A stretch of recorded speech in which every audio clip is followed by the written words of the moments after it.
So now I would like to welcome to the podium our media studies student speaker, Mobosola Asanpaola. She's a graduate student who focused her work on the storytelling of Africa, Africans, and the experience of Black people throughout the diaspora, and the creation of motivational content across narrative and lifestyle structures.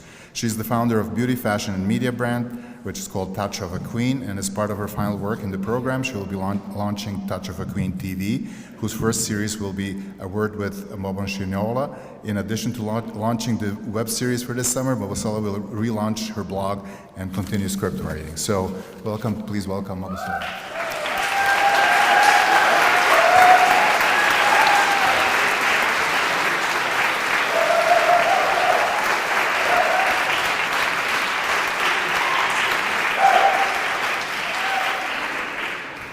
Good morning.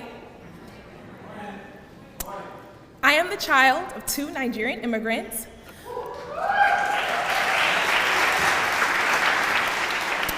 They come from two different states, two different villages, journeyed to the Americas at two different times, yet met in Brooklyn, New York, fell in love, got married, and gave birth to their American dream.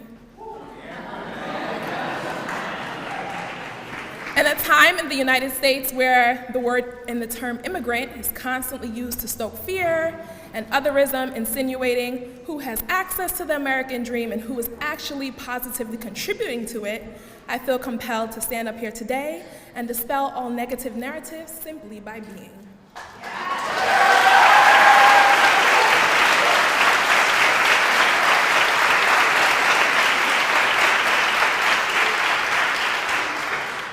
In this church here today, there may be people who are the descendants of the indigenous of this land who fight to be seen and heard in a space that was once sacredly theirs.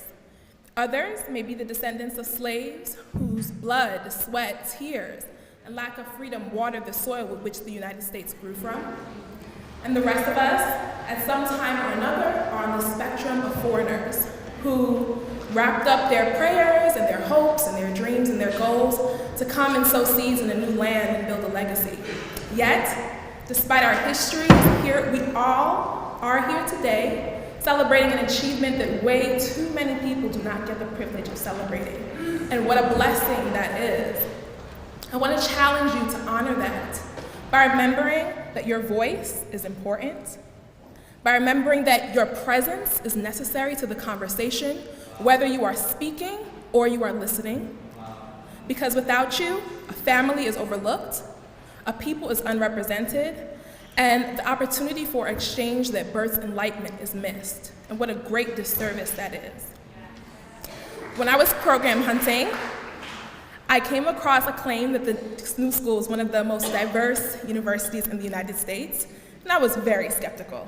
However, I can humbly share that with every single course that I have taken throughout the media studies program, I have had the pleasure of basking in the melodies of different accents from all over the country and all over the world. I want to thank my peers and my classmates for being magical and sharing their stories, common and uncommon, through unique lenses that only you can do because no one else is you. When I first came to the new school, I was concerned about an industry that allowed people like me to participate, but did not give us power.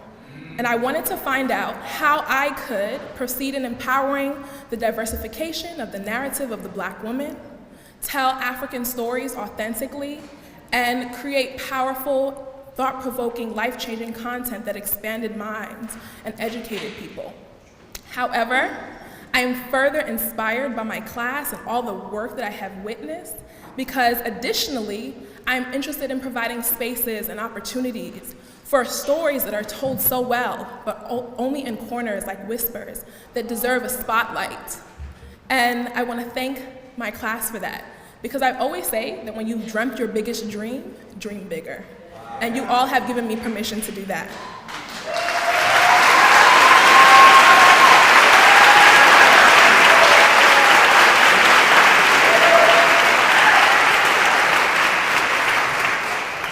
I also want to take a moment to thank the professors and the faculty of the Media Studies program who are so genuinely interested in the work that we are producing You all take time to invest in us, equip us with the tools to do what we say that we want to do, and ultimately are sources of validation when we feel like imposters or doubt our talents.